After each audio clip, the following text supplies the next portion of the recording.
Okay, guys, this will be an interesting one. At least one of my favorites. We are going to talk about how to build a highly motivated, self-managed teams. Two things that are super important there. To get your team highly motivated, I think you all know what that means. It just means a shit ton of benefits, to be honest.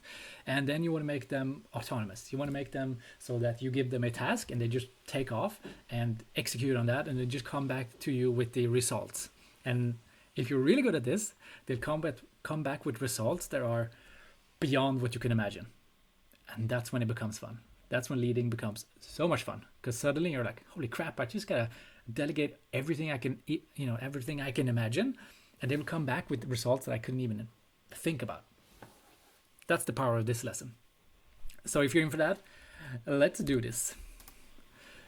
There we go. So here's what we're doing. We're doing a short training on a highly motivated team, or you could kind of see it like why your company mission isn't creating engagement this year, and why it probably hasn't the last couple of years. Because most of you guys have tried, the Simon Sinek way of doing things. Talk about the purpose, talk about the vision of the company, but you're still not getting any results. People are still, honestly, probably don't even give a crap about what's happening. So you will be in the right place today if you feel like you're having a team that is lazy and that they don't really seem to care. Or you don't have the ability to offer them more money or paid vacation or other fiscal benefits. And to be honest, it's actually one of the least effective ways of doing this. And we know this. We've known this since the 70s. Like, if you just pay someone more, you'll get them to push a button faster, but you won't get them to engage or be creative. So not having the money to spend on your people in that way is actually not a bad thing, because it will make you think differently. And that way of thinking differently, I will provide to you today. It's also a place for you guys if you feel like there's just tons of things just popping up all the time, so you've kind of given up secretly on planning, and you're spending too much time at work, too little time with family, and life just sucks. If this is something you can relate to, you guys are definitely in the right spot. And it's also, if you want to be a leader who people look up to, you probably have someone in your life who really inspired you to do great things. And maybe if you want to be if you want to be that person for someone else, then this will help you move in that direction. It will help you build a team that just solves problems before you even realize they existed, right? You're going to realize that after this, or once you implement this, problems are going to be solved at the right level, meaning you'll have more time to do the things that will move the needle in your company or on your team. It will also allow you to get the control back of your time and focus on the most important things. The 5% that we often talk about. It will give you this too, if you do this correctly. And it's not that difficult, to be honest. It's fairly simple. But you need to think a little bit differently.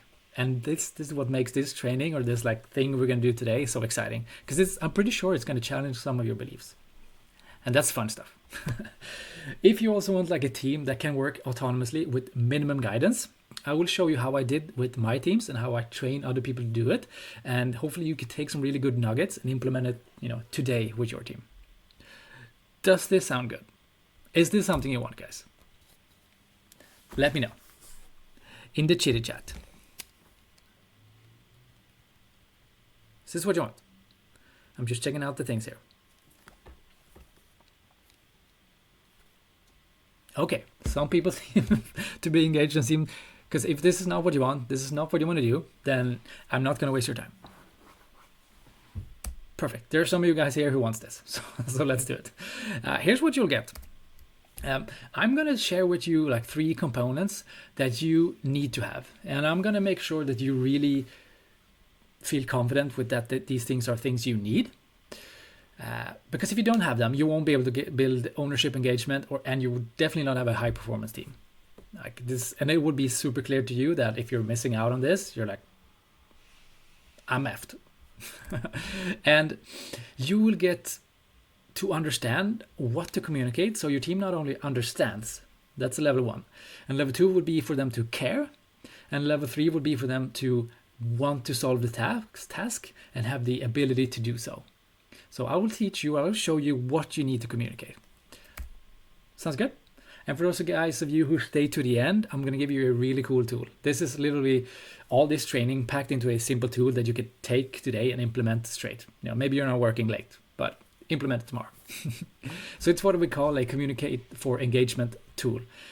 Usually this is priced at $49, but I'm just going to include it today because it's really useful. And I know if you're going to use that and you get it for free, you're going to want to work with me in the future. So that's why I'm making it free. It's a win-win. Still with me? Sounds good? Awesome. I'm checking down the chat down here. So here's the question, right? What makes employees actually give a crap? Like, why should they care, right? Some of you guys think money. Money is a really strong driver of incentives, but it's a pretty shitty one if you want creativity and ownership and people who care. Because once people have enough money to survive and be okay, money doesn't really matter that much. But a good starting point is what people don't care about. This picture here is from Sevilla, one of my favorite places in Spain, and it's from when me and a friend went to go get dinner. It was this last year. And she asked me to go, let's go find a place for dinner. Probably you all probably have friends like this. But when you go out, she's like, I want to go to this place. And then she's like, no, not that place. And then we move to the next one. And she's like, no, not this place. And I'm like, hey, do you want me to decide for you? Do you want me to help you out? And she's like, yeah. And I ask her, what do you want? And she's like, it doesn't matter that much. Just give me something that's vegetarian. Sweet. So we go. I find her a place that's vegetarian. What does she say? I also want a place with good ambience. I'm like, okay, sweet. Let's go to a place with good ambience. I find a place with good ambience that's vegetarian. It's like, but also I want it to be like budget friendly. And I'm like, okay, let's do vegetarian. Let's do good ambience. Let's do budget friendly. And then she's like, yeah, but I also want this other thing. I can't remember what it was. Doesn't matter. But that's the thing, right? She wasn't clear. Like, what do you think happened with me? How do you think I reacted after the fourth try? Do you guys think I went like super excited and engaged and try to help her out again? Or do you think I just like, whatever, just gave up?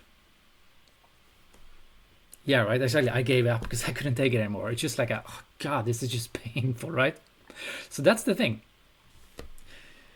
Why do you mention this? Well, a lot of us run our teams this way. This is how we give tasks to our people. Like, go out and give me this. And they come back and like, you should probably do this instead. And then they come back again with that thing. And then we change it again. So we have this thing and it makes people really annoyed and unengaged. Does this make sense to you guys?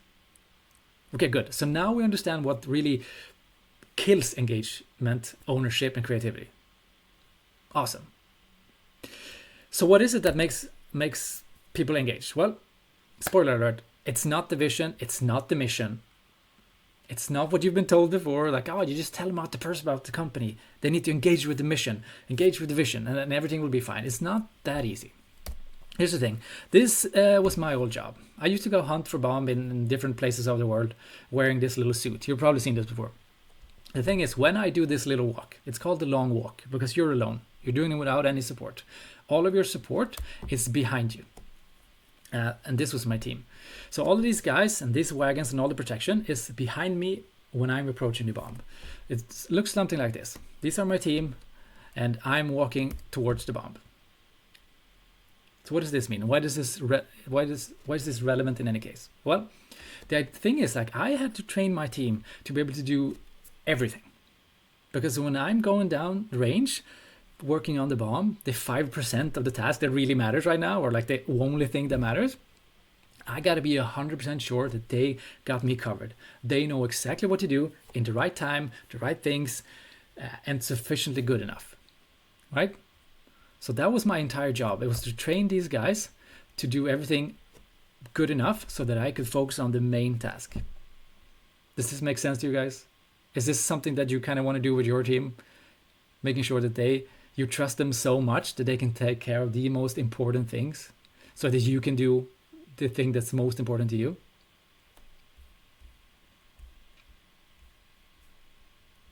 Sounds good? Okay, cool. Because that's all of the trainings we're doing today is based upon exactly that. So I learned 3 things.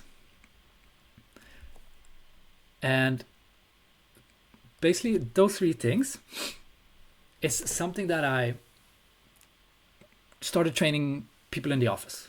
First, I did it with my teams around me, and then I started running my delegation mastery course, which is a leadership training for managers and entrepreneurs who wants to build autonomous teams. And there are three things that I've learned from the army and from that time that I'm implementing in this training, which is the same thing we're going to do today. And the first thing I learned is it's not about the vision of the company. So here's the thing, like when soldiers go to war, you might go there for democracy and the flag and whatever. But when bullets start flying, that doesn't matter a shit. When bullets start flying, people fight for their family and their friends and the people next to them, the things that are really, really, really important to them. It's about the purpose of the individual. So think about that again. It's not about the vision of the company. It's about the purpose of the individual. It's what the heck are they here for right now? It's nice. Maybe you can attract someone to join your team or hire someone based on the vision of the company, but that's not what they're going to stick around for. And that's not going to engage them big time. It is the purpose of the individual. We're going to look into this more in detail. Okay, the next thing is, it's not what you say. It's not what you say that matters. It's not even how you say it that matters.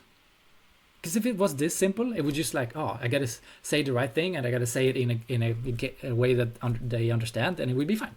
If it wasn't that simple, if we wouldn't have like the issue of low engagement. It's how they understand the end state that matters. It's how they understand what the heck it is that you want them to do that matters. It's not about how I say it. It's about how they understand it. It's not about what I say. It's how they understand what it is that I'm trying to say. Does this make any sense? Speaking clearly is only one small part of the equation. It's way more complex than that, but simple to perform once you get this. Okay, and the third lesson, excessive freedom creates chaos. So think about that. Like excessive freedom creates chaos. Like we're being told that, give them more freedom, give them the ability to, play with their things, engage, create. That's not it. Just enough rules creates clarity. That's what I want to say. When you give people too much freedom, it's not freedom. It's just chaos. It's just you being sloppy as a leader. We call it being, it's like a let go type of leadership. You're just like, I'm giving them freedom to solve this. Like, no, you haven't even set the boundaries or the rules for the game, right? And if you haven't done that, then how the heck could they perform?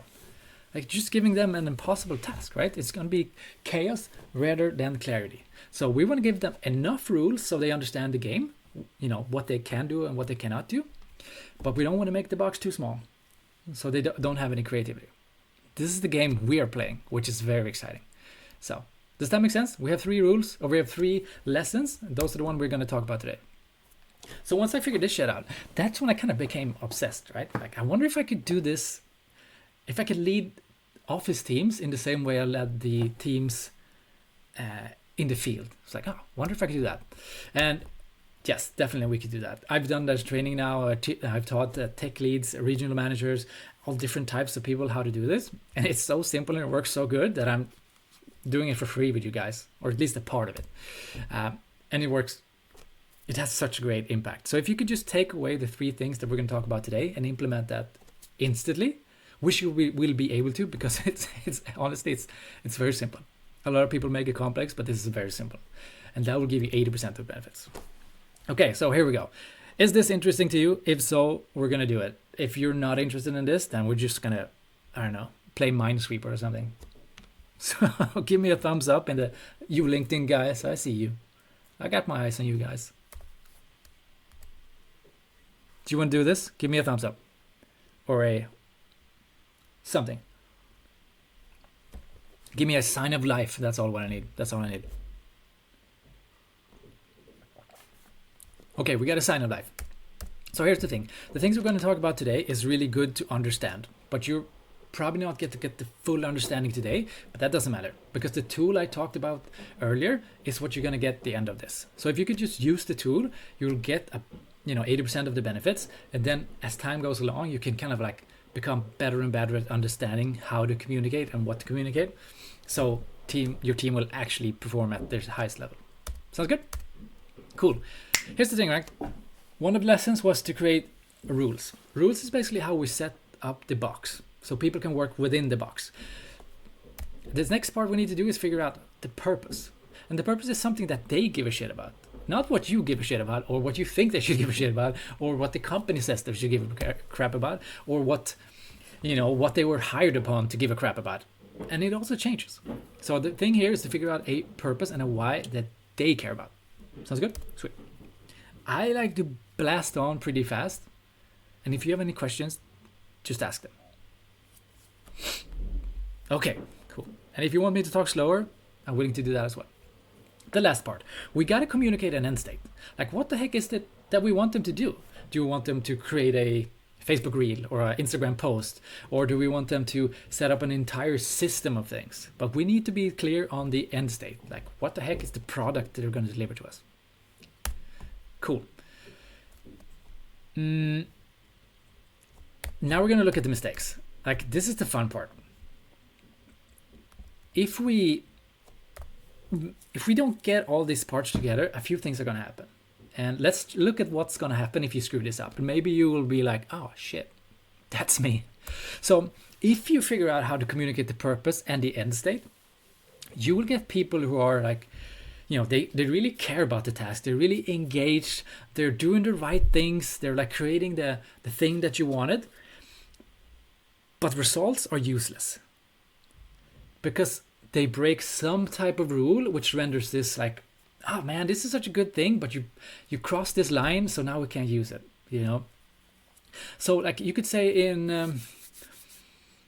let's say it's a marketing team, right? And you're creating an ad, and it's like, oh man, you really did a really cool ad here. Like it's the Instagram reel that we wanted to boost, but it's going against Facebook policy, so you can't run it. It's like, that kind of sucks.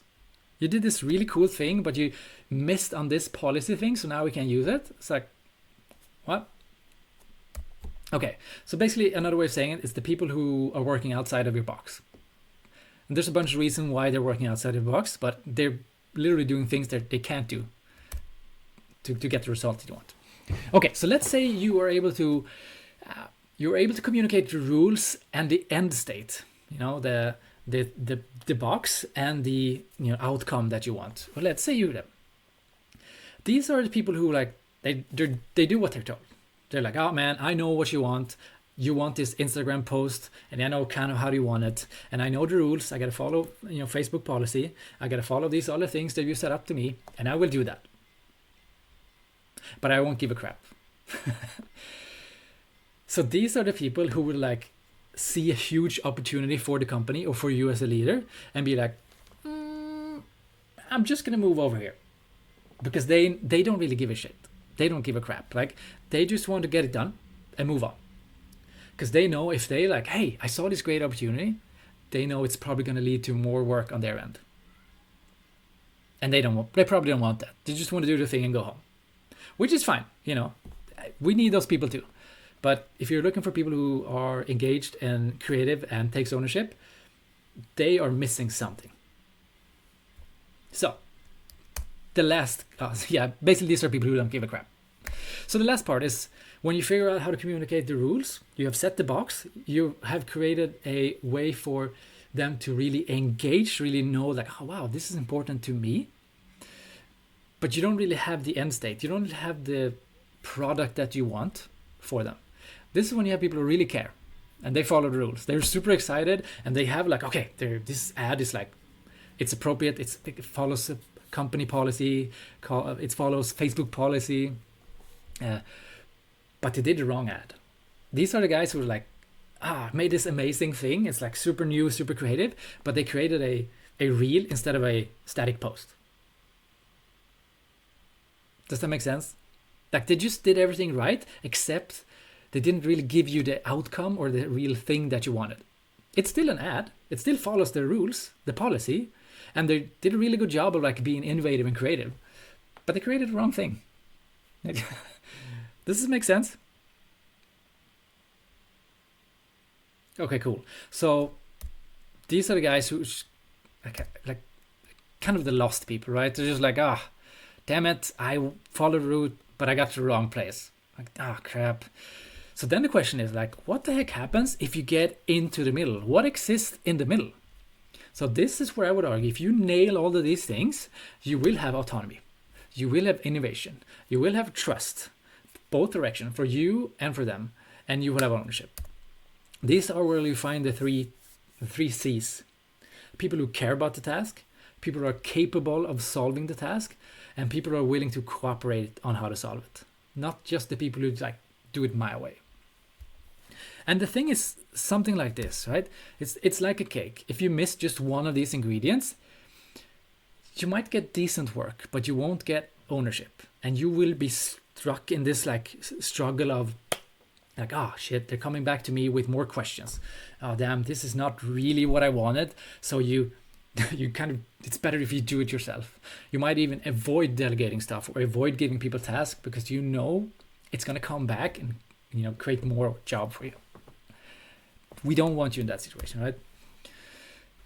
It's also the same if you don't really communicate it in an order where just people can pick it up and when it makes sense. It's kind of like baking a cake and starting with putting the pan in the oven. It's like if you haven't mixed the whatever it's called, there's nothing to bake. Okay, does that make sense? Okay, so what's the question now? What are your questions? Now you know what you need to do. You know the three things you need to communicate. You need to communicate a purpose. You need to communicate an end state. You need to communicate some rules. 3 things. And if you do that, you have a really solid foundation of building a team. A really strong, high-performing team. And if it works while chasing bombs in West Africa, then it probably will work extremely well in your office. Actually, I know it will work extremely well in the office.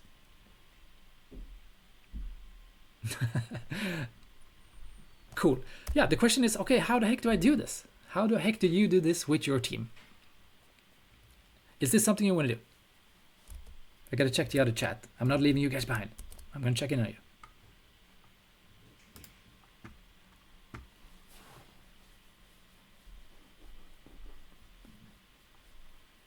Is this something you want to do? Okay, cool.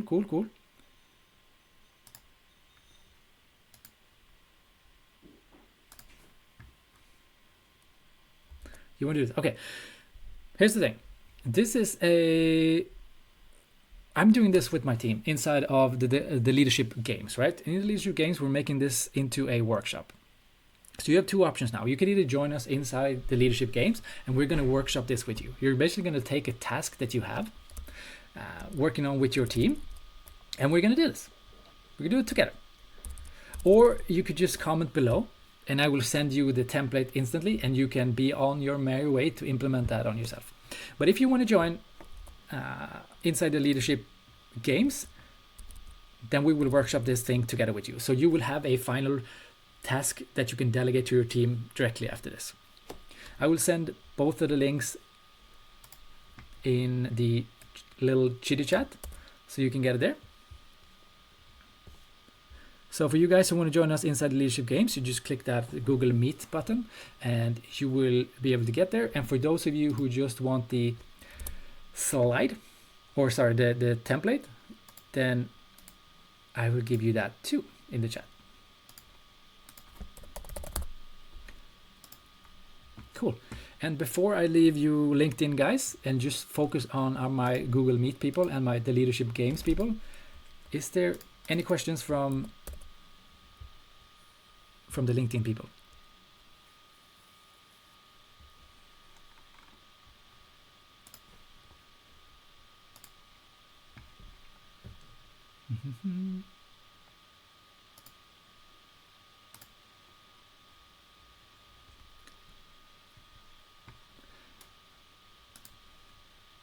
Okay, nothing? Awesome. Then, as always, you can always join me inside the leadership games if you want to hang out with us.